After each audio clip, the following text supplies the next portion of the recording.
What's up, 8th graders? This is a helpful screencast video to teach you how to use screencasting software. In this case, that software is Loom. Let's get to work. All right.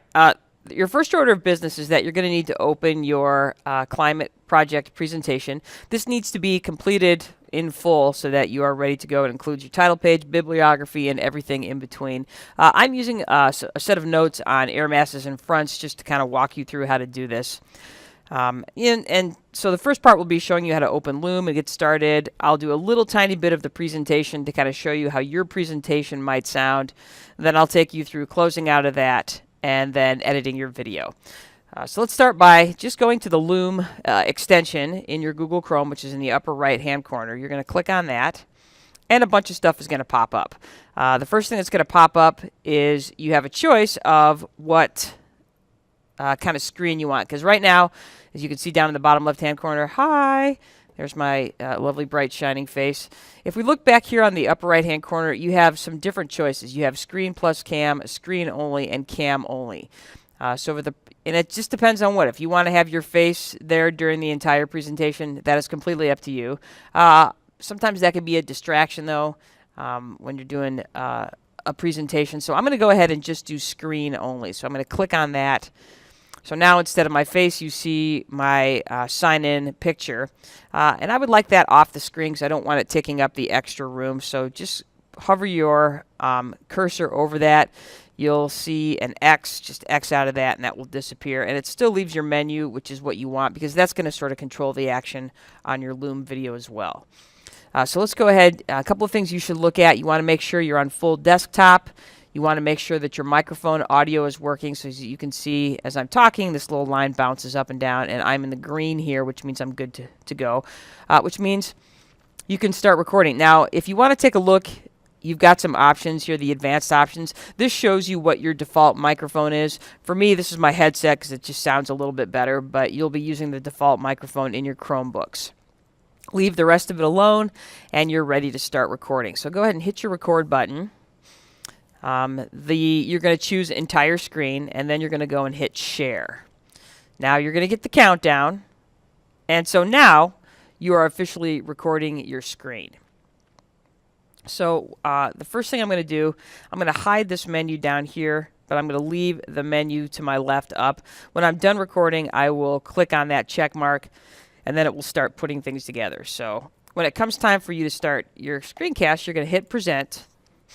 And you're going to wait for all of the little Google stuff, like the little menu down here, to disappear. And then when it's time for you to, if you were doing this as an official presentation, you would give a little bit of dead air time and then start the presentation. And I'll show you how to do that right now. Hey folks, these notes today are going to be on air masses and fronts. All right, so this is what we know so far. We know that solar energy and the tilt of the Earth, that's what determines whether an area is hot or cold or temperate, like Minnesota, or if we're having like winter, summer, spring, or fall. We know that solar energy and uneven heating contribute to massive areas of high and low pressure, and that these massive areas of high and low pressure cause our big global wind systems. And we know that weather changes from season to season and day to day. This is what we don't know. We don't know why you get daily changes in weather. We don't know why it can get really hot and humid in the summer and crazy cold in the winter here in Minnesota. We don't know why we get thunderstorms or tornadoes, and we don't know anything about clouds. We don't know much about precipitation, and we can't read a weather map yet. All right, let's take a quick look at background information on air masses. So ask yourself these questions. Have you ever wondered why, even though in winter it's generally cold, there are times when it gets super cold, like it was in late January this year? It's because of the movement of air masses. Have you ever wondered why, even though in summer it's generally hot, say 80 degrees, there are times that it gets crazy hot, like 100 degrees? And again, it's because of the movement of air masses.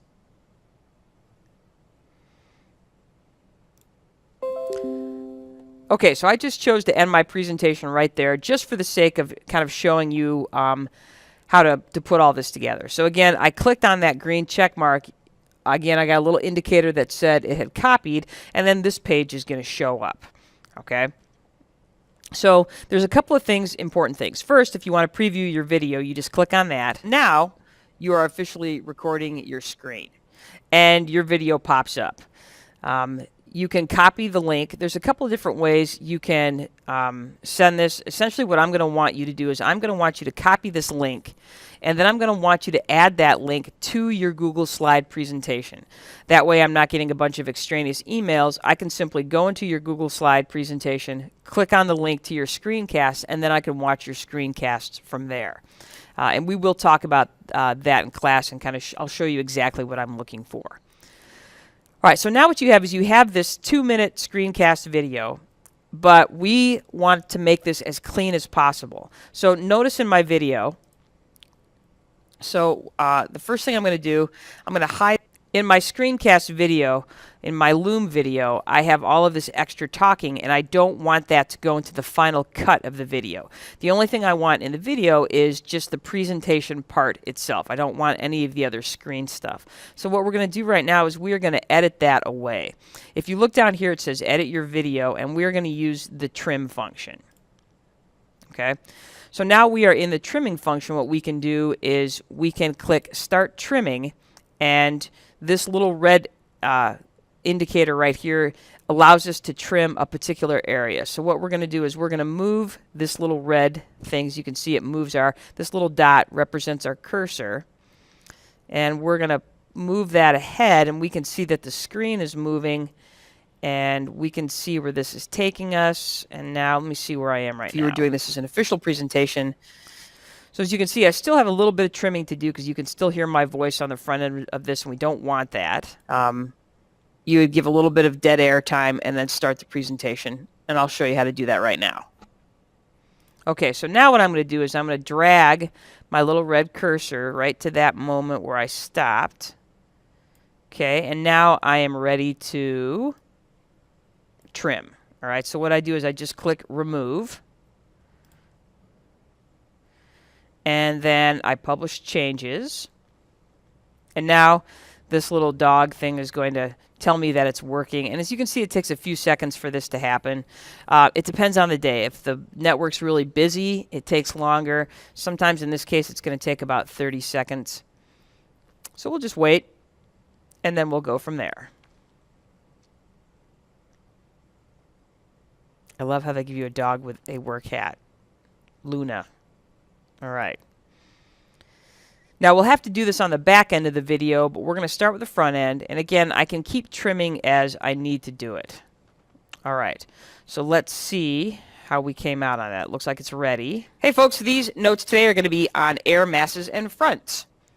All right, so as you can see, that landed exactly where I wanted it to land. Notice how when I start the video, the only thing that pops up is exactly what I want you, the audience, to see. Hey folks, these notes today are going to be on air masses and fronts. All right, so now what I'm going to want to do is I'm going to want to take this to the back end and do the same thing. And I might not need to trim. It depends on how good you are. It depends on how prepared you are. The nice thing about this is that you can make some mistakes and you can trim those mistakes out. Okay, so I've got a little bit I want to trim off the end, so I'm going to go ahead and take my cursor to the point where I'm going to stop. Movement of air masses. So that's a pretty good spot right there. So I'm going to trim. Okay, and I'm going to start trimming right there, and we're just going to trim it to the end. And I'm going to click remove, publish my changes.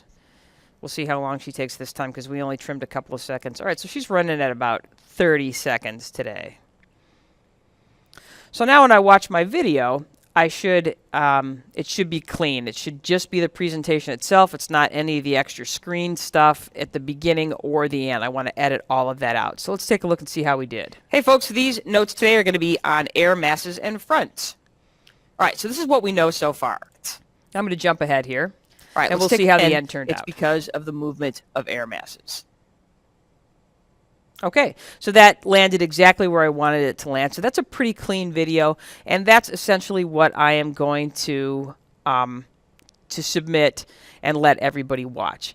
Now again, you want to make sure that you copy that link, and like I said, I'm going to actually have you put this on your very last page with a little heading that just says go to screencast video, and then you'll put that link. As far as link sharing, if you come down here and look at link sharing, you'll see that you can either do it where you have to give people the link in order for them to watch it, or you can make it public so that people can literally Google search for your video.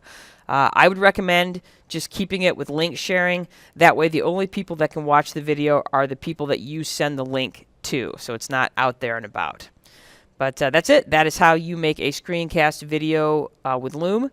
My suggestion is that you just take time and mess around and practice with it, and that's the best way really to get good at it.